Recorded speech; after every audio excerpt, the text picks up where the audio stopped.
Student, now I am going to explain you the modern periodic table.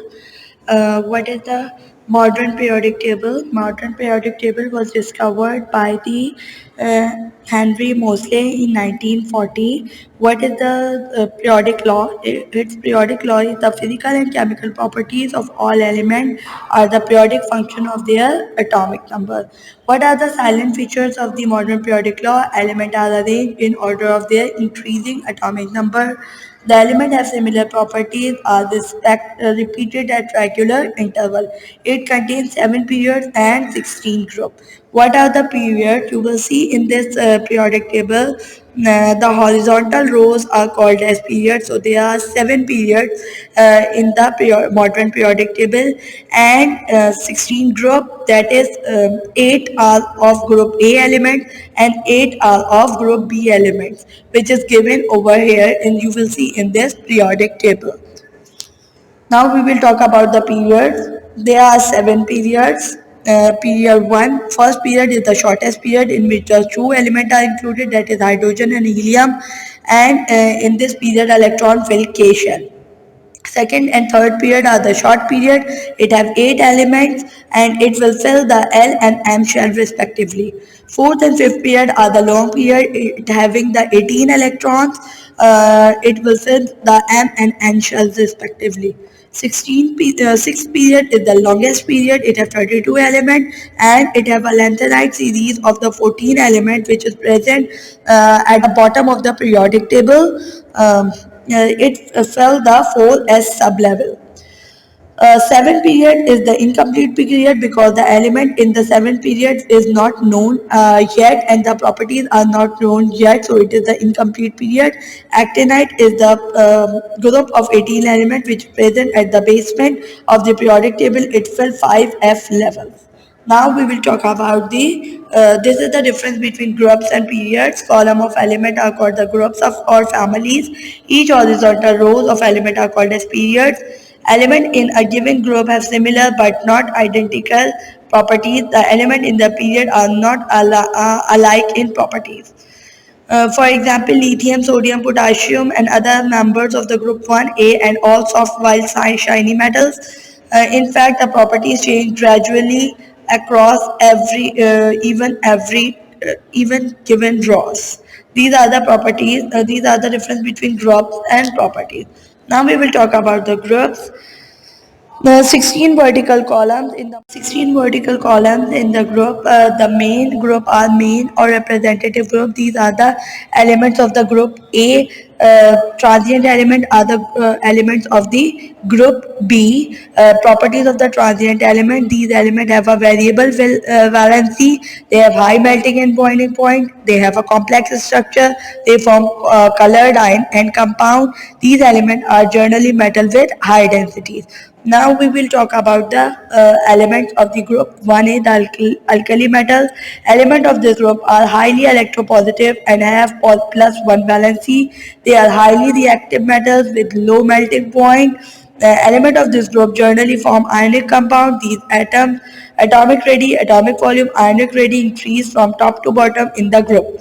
Elements of this group are called alkali metals because on dissolving in water it forms strong base, that is alkali. Now we will talk about the group 2A elements that are called as the alkaline earth metals. The valence shell contain 2 electrons. On reaction, they lose these 2 electrons and form divalent positive ion. Element of this group have plus 2 valency. They are strong electropositive element. Element of this group having high melting and boiling point as compared to 1A.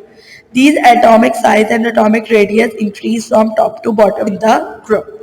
Now we will talk about these are the representative group from 1 to group A is the representative group. Now we will talk about the group 3A, that is called as boron family. Element of this group are electropositive having plus 3 valency. Boron in metalloid while other are metals. The metallic character increase from top to bottom in the group. The atomic size also increase from top to bottom in the group. Now we'll talk about the 4A, that is the carbon family. Valency shall contain 4 electron. Valency is plus 4. Carbon have 10. The carbon and tin exist in different allotropic forms. Carbon is non-metal. Now we will talk about the group 5 element, that is the nitrogen family. Nitrogen and phosphorus are non-metal. The valency shell contain 5 electrons.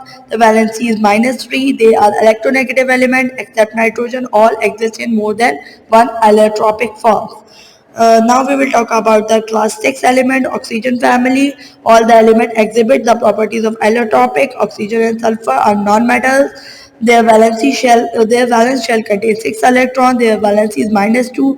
O and S from divalent negative ions O -2 and S2. Now we will talk about the halogen families. Element of this group contains 7 electrons in their valence shell. This group is highly electronegative. At room temperature, fluorine and chlorine are gases. Bromine is liquid while iodine is solid. They gain 1 electron to become X halide ion. Except austenite, which is metalloid, all other are non-metal and exist as diatomic molecule. Element of this group called halogens means salt producer. Now we will talk about the group 8A, inert or noble gases. These valent shell contain 8 electrons except helium, which have 2 electrons. They are monoatomic gases.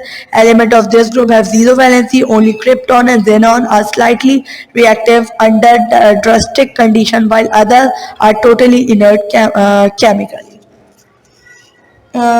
We will talk about the 8A group element. These all are the transition element, representative element, and transition element.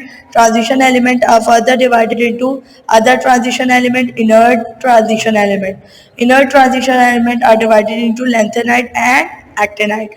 Now we will talk about the non-metals, metalloid and transient metal in periodic table. Non-metals and metals, metalloids, these elements which have some properties of metal and some properties of non-metals are called metalloids. These are called as metalloids. There is a difference between metals and non-metals. Solid metals are good conductor of electricity. Solid non-metals usually do not conduct electricity. Metals are shiny in appearance. Non-metals are usually dull in appearance. Metals are strong and hard. Non-metals are usually weak and soft. Metals can be bent and strengthened, stretched. Non-metals are usually brittle and break easily when bent or stretched. Metals are good heat conductor. Non-metals are usually poor heat conductor. These are the things which you have to do, and this is the work which you have to do. Thank you.